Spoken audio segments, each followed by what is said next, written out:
bertakwa, gotong royong, bernalar kritis, lalu kreatif. Nah, itu adalah dimensi-dimensi yang ibu nilai. Kalau di sini ibu-ibu bisa lihat ada alur kegiatan. Nah, ini adalah kegiatannya akan kita masukkan ke dalam intra. Karena di sini sudah ada nih, ada jati diri, ada nilai agama dan budi pekerti, lalu ada literasi dan STEM. Nah, ini ibu tinggal ambil yang mana dulu nih yang mau saya ambil. Karena dari buku ini apakah saya harus berurutan? Apakah saya harus pengerjaan semuanya? Ibu bisa modifikasi. Ketika monolog tadi masuk ke dalam intra, ada 3 capaian pembelajaran yang masuk di dalamnya. Ya, ada nilai agama budi pekerti, jati diri, dasar-dasar literasi dan STEM. Di sini kita lihat sama-sama itu di nilai agama dan budi pekerti. Apa saja sih poin-poinnya? Ada ibadahnya, ada akhlaknya, lalu bagaimana mereka nanti bisa di kegiatan mengaji atau tahfiz. Jadi sebenarnya sama saja kan kalau dengan sebelumnya di KIKD, pencapaian KIKD-nya itu sama saja. Itu cuma hanya ini istilahnya saja. Ketika ada istilah jati diri, kalau jati diri itu sama aja dengan motorik kasar, motorik halus, ya. Jadi cuma istilah aja, penamaan labelingnya aja. Lalu juga ada sosial emosional masuk di jati diri. Nah, yang terakhir itu ada dasar literasi dan STEM. Jadi bahasanya dulu ada ya, perkembangan kompetensi bahasa. Ada juga seni masuk di dalamnya. Ataupun juga kognitifnya juga bisa masuk di dasar literasi dan STEM. Jadi istilah-istilah capaian pembelajaran ini adalah istilah-istilah yang hanya labelnya aja, Bu, kemasannya aja, packagingnya aja, tapi isinya mah sama. Jadi gak usah bingung. Ibu bisa lihat kembali lagi, semua itu dasarnya ada di STTPA. STTPA apa, Bu?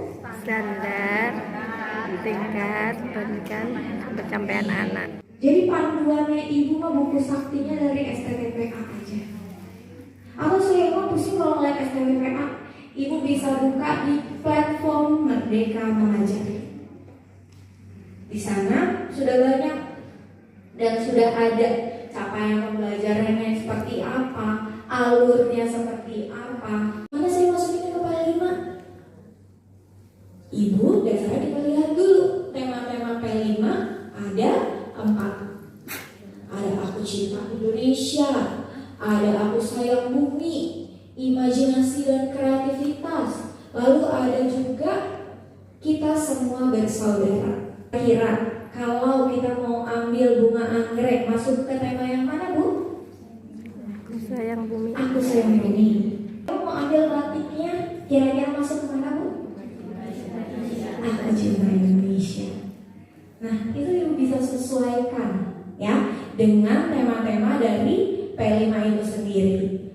Nah, kalau saya mau ambilnya, tadi katanya di awal boleh nih pendidikan lingkungan hidup itu mau ambil sampah-sampah yang ada di sekitar sekolah. Maksudnya ke tema yang mana, Bu? Aku Sayang Bumi. Aku Sayang Bumi. Ya. Nah, kalau misalnya yang di Kita Semua Bersaudara itu apa? Di Kita Semua Bersaudara, ibu juga bisa masukkan batik. Lah, tadi katanya batik masuk ke Aku Cinta Indonesia, masuk lagi ke Kita Semua Bersaudara. Di kurikulum Merdeka itu fleksibel, bebas ibu mau masukkan kemana. Tapi kembali lagi, ibu lihat tujuannya seperti apa. Kalau ibu masukkan ke batik Kita Semua Bersaudara, nanti anak-anak, kalau di Kita Semua Bersaudara, berarti kan anak-anak harus bisa menghargai perbedaan. Ambil nih, mau implementasi di satuan pendidikan ibu-ibu sendiri, itu disesuaikan lagi. Disesuaikan dengan tema P5-nya apa, dengan tujuan kegiatan kegiatannya ibu mau apa. Nah, ini tadi ibu-ibu sudah menyebutkan ya, kalau anggrek bisa masuk ke Aku Sayang Bumi. Nah, itu bisa masuknya di Lestarikan Anggrekku. Lalu ada lagi, oh Aku Cinta Indonesia. Saya mau ngajarin tarian daerah. Mungkin ada yang gurunya jago tari daerah di Kota Tangerang Selatan itu identik dengan tari anggrek. Nah, terus ada lagi imajinasi dan kreativitas. Lalu ini juga ada contoh di Kita Semua Bersaudara. Jadi ini adalah contoh-contoh kegiatan yang bisa ibu masukkan ke dalam P5. Nah, ibu boleh lihat ini adalah 6 poin utama yang harus ada di sebuah perencanaan ataupun juga di modul ajar. Saya mau ngajarin anak-anak itu supaya dia kenal, supaya dia itu kenal bentuk anggrek seperti apa, tahu warnanya seperti apa. Lalu setelah itu mereka juga bisa nanti menanam sendiri seperti apa tuh bunga anggrek ditanam. Kalau kita mau mengenalkan warna-warnanya, oh ya berarti anak-anak harus tahu nih untuk bunga anggreknya. Oh, dia bisa bedain, oh ini bunga anggrek seperti ini. Oh, kalau bunga ini berarti kalau yang warnanya putih, yang bentuknya kecil, oh ini bunga melati. Selanjutnya kita kenalkan juga karena tadi kita mau ngajak anak-anak buat menanam. Makanya di situ kita bisa masukkan nih sebagai materi kegiatan. Setelah kita kenalkan dari alat-alatnya, oh alat-alat untuk menanam itu apa saja. Terus kita stimulan juga anak-anak kira-kira kalau menanamnya di tanah dengan di pot bagaimana caranya. Jika ibu-ibu mau menyiapkan materi, yang bekerja siapa bu? Ibu atau anaknya? Ya, jadi biarkan saja nih kalau kita kan sudah berikan di awal pijakannya dulu sebelum anak-anak nih. Ini adalah hal yang penting nih ketika kita mau menyiapkan materi kegiatan. Kita harus kasih pijakan yang kuat dulu ke anak-anak. Boleh lewat video atau boleh lewat buku cerita. Jadi nanti di awal pijakannya dulu harus kuat. Setelah dari pijakan awalnya sudah kuat, baru kita eksekusi. Jadi nanti mah nggak apa-apa bu, kalau nanti anak-anak tuh ada yang mau dia tancepin dulu batangnya, ada yang mau kasih tanahnya dulu, biarkan saja. Karena kita tadi sudah sepakat, yang melakukan kegiatan adalah anak-anaknya. Jadi sudah diminimalisir demonstrasi. Tapi emang bisa kalau di anak-anak KB bisa. Kalau di zaman awalnya itu kuat, ibu-ibu dasarnya itu kuat, mau dari video, mau dari buku cerita, mau melalui gambar berseri. Tapi kalau pijakannya atau dasarnya itu sudah kuat, anak-anak bisa mengeksekusi sendiri. Diminimalisir. Celotehan gurunya diminimalisir ya bu. Biarkan saja mereka bereksplorasi. Selanjutnya setelah kita ke materi, kita akan mengembangkan kegiatannya. Tadi materinya sudah kita rumuskan materinya. Ada dari mau pakai video, oh saya mah ada buku sumber belajarnya, oh saya mau pakai gambar, oh saya mau pakai bunga aslinya. Setelahnya kita turunkan ke kegiatannya. Kegiatan yang pertama, pastinya anak-anak diberikan pijakan awal. Misalnya tadi, oh dengan nonton video dulu, oh dengan observasi benda langsungnya. Habis observasi ngapain lagi? Nanti kita lihat nih alat-alatnya seperti apa, observasi alatnya. Lalu mereka juga harus menuliskan kira-kira bunga anggreknya. Mereka itu memvisualisasikan. Kadang apa yang mereka lihat dari satu anak dengan anak lainnya itu pasti akan berbeda. Jadi biasanya sedikit cerita, kalau saya di sekolah itu biasanya ada meja observasi dialog. Jadi kegiatan atau tema-temanya, kegiatannya bentuknya itu anak-anak diberikan kebebasan untuk mengobservasi menggunakan 5 panca indera.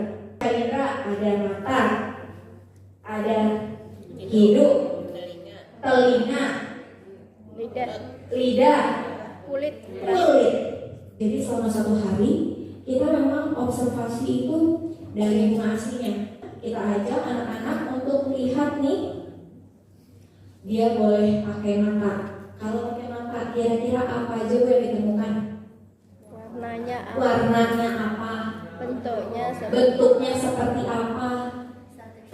Besar kecilnya, banyak sedikit, jumlahnya, jumlah daunnya berapa, jumlah kelopaknya berapa. Kenal warna nggak? Kenal menghitung nggak? Kenal bentuk nggak? Udah masuk kan semua kegiatan di situ? Jadi nggak perlu lagi 1 bunga anggrek, 2 bunga anggrek, nggak perlu seperti itu. Biarkan anak-anak menghitung sendiri. Itu di bagian eksplorasi dan observasi. Setelah menggunakan mata, menggunakan hidung. Baunya. Ada nggak baunya? Nah, terus menggunakan telinga. Anak-anak bisa menemukan sendiri. Itulah keunikan mereka. Jadi biasanya saya kalau di sekolah itu bagi grouping, bagi kelompok kecil. Karena di sekolah saya itu ada 15-20 anak dalam satu kelas dengan 2 guru. Jadi untuk kegiatan biasanya saya menggunakan kelompok-kelompok kecil. Nanti kelompok yang ini, saya ketemu guru ini nggak ada bunyinya. Nanti kelompok yang sebelahnya ada, ternyata sama dia digesek-gesek. Tapi kan ada bunyinya. Terus kelompok yang lainnya, Bu aku nemu tapi bunyinya pip. Sama dia ternyata dia mus. Tapi memang kami juga di awal sudah memberikan kesepakatan. Ketika melakukan observasi dan eksplorasi, anak-anak dibebaskan.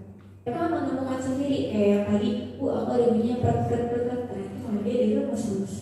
Bu aku bunyinya sama dia gesek-gesek. Padahal sebenarnya makanya nggak terbayang ya. Paling juga semuanya nggak ada bunyinya. Orang waktu ini nggak ada bunyinya. Ternyata mereka bisa menemukan sendiri. Kulit diraba, Halus atau kasar atau halus, bisa menjadi dasar asesmen awal ibu. Kita kembali lagi tadi ya, di modul ajar itu ada yang namanya asesmen awal. Ya, ibu ya, ada asesmen awal ya. Nah, di asesmen awal itu tidak selalu harus kegiatan-kegiatan yang rumit-rumit. Jadi dari bentuk kegiatan observasi pun ibu bisa menjadi salah satu bentuk asesmen awal. Dan mata kan mau lihat dia harus bisa menghitung. Oh ternyata anak ini belum bisa menghitung 1, 2, 3, 4, 5. Jadi nanti ibu bisa memberikan stimulan yang sesuai. Jadi kegiatan-kegiatan yang ibu lakukan itu bisa saling terintegrasi satu sama lain. Nah yang terakhir, tadi mata udah 1, terus hidung, telinga, kulit, lidah. Nah, pada saat menggunakan lidah, jadi ini harus ada penguatan. Teman-teman, hari ini kita akan melakukan observasi dan juga eksplorasi. Teman-teman menggunakan 5 panca indera. Kalau menggunakan lidah, mereka harus tahu dulu bahaya atau tidak. Kita lanjut lagi ke waktunya. Ketika kita mau membuat modul ajar kah, modul project kah, kita harus tahu durasi waktunya ini berapa lama. Kembali lagi ibu sesuaikan dengan satuan pendidikan dan kondisi masing-masing sekolah. Poin kelima itu ada menentukan sumber belajar. Ya, tadi di awal kita sudah menyebutkan merumuskan materi. Jadi apa yang akan kita gunakan sebagai sumber belajar kita? Buku kah? Disebutkan bukunya buku siapa? buku judulnya apa, penerbitnya siapa. Kalau ibu ambil di e-book, ibu tuliskan alamat linknya. Terakhir, mengembangkan penilaian. Penilaiannya seperti apa? Checklist kah? Observasi? Boleh ibu sesuaikan. Penilaiannya nanti disesuaikan dengan jenis-jenis kegiatannya dan juga tujuannya.